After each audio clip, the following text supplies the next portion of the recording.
What up, guys? Just watched a movie last night that I wanted to talk about. It's called Slaughterhouse by Vinegar Syndrome, and it's a 1987 slasher that I had never heard of before Vinegar Syndrome put this out. And I know 88 Films had a version out and all that stuff, but I literally knew nothing about this. I honestly really just walked in Grindhouse Video, really liked the cover of it, so I picked it up. And Vinegar Syndrome, they're spot on with the transfers. They're spotless usually. Let's start with the film first. I actually really enjoyed this. It's your average slasher fare. These people partying, and then walk into a slaughterhouse where the family is getting kicked out of the slaughterhouse. They're not making any money, whatever. Basically, getting strong armed to sell the property. Uh, Cops are kicking them out and all that, so they got like 30 days to leave. And head honcho of this family is, obviously pissed, so he sends his son Buddy to dispatch of the law enforcement and the lawyer and the dude who wants to buy the slaughterhouse. And kids get slaughtered too, but that's just because they happen to just stumble upon the slaughterhouse and go party, and that's what happens to them. But it's actually kind of weird because when there's kids hanging on meat hooks, the grandpa or the main dude of this family is like pissed that Buddy's killing the kids, saying, oh, they don't deserve it, whatever. So that was a different kind of pace to it. But this this is obviously going to have a lot of feelings like Texas Chainsaw Massacre, and I haven't listened to the commentary yet, so I don't know what all the background is to this, but it was made in '87, so I'm wondering if this was like a response to, Texas Chainsaw Massacre 2 or something. Maybe people didn't get what they wanted out of that sequel, because this feels like a Texas Chainsaw type thing. It's basically what Buddy is. He's just an invalid kind of brooding Hulk dude who, you don't have a chainsaw, but he has this giant axe, and it's awesome. But he doesn't talk at all. He makes like pig noises and stuff, and he actually has this big chain with this like pigtail tied to the chain. It's really bizarre, and his performance is really bizarre. He's like sitting on a desk eating dog food, like spitting into a cow skull for no reason, and he's almost like a really little kid, just like Leatherface pretty much. And the movie gets really bizarre.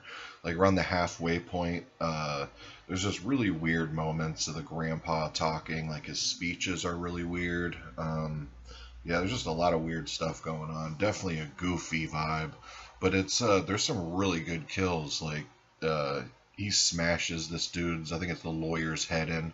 Like a grapefruit, pretty much, blood going everywhere. And there's, like I said, there's some cool kills. Now, the transfer to this, Vinegar Syndrome did a really good job. There's a few nighttime scenes that are obviously really grainy, but that's just because of the source material, because it is a 2K scan from an original 35mm interpositive. But some of the daytime scenes and a lot of the scenes inside the slaughterhouse look really good. Blacks are really good.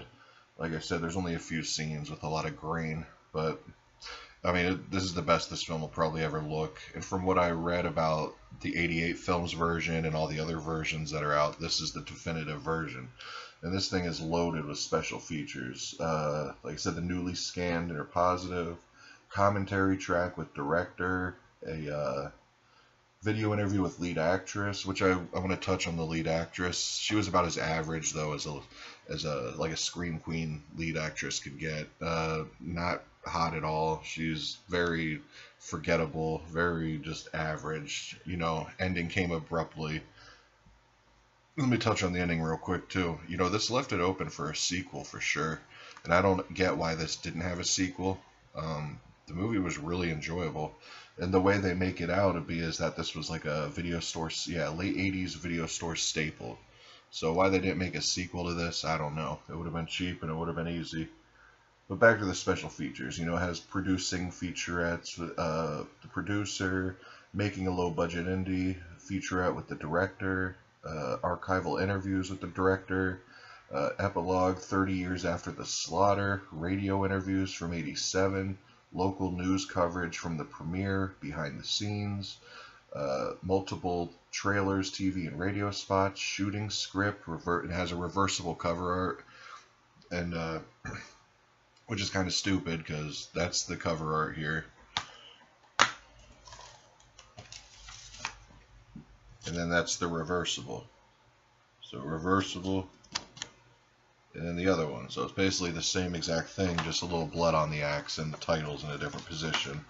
So that is what it is. I would have rather had like a different style cover art, but this cover art's so awesome that it's totally fine. I do love this. Love the spine white with the red light writing. Just that artwork, you cannot beat that artwork. It's just badass. Like I said, made me pick up the release, not read a single word about it. Cover alone sold it. So, it is what it is. Definitely, this movie should only be like 14, 15, 16 bucks tops. So definitely add this to your collection if you don't already have it. And if you're trying to debate whether to get the 88 films version or the Vinegar Syndrome version, definitely pick up the Vinegar Syndrome version from what I'm reading in here, because this transfer is awesome and it's just loaded with features, And the movie's quick too. It's only an hour and 25 minutes long. It breezes by. It's a little draggy in the middle. There's a good probably half hour without kills. But other than that, it's a really enjoyable movie. It has a lot of rewatchability. I don't know what else this guy's been in, but it was definitely an experience watching it. He's a bizarre actor for sure. Anyways, guys, peace.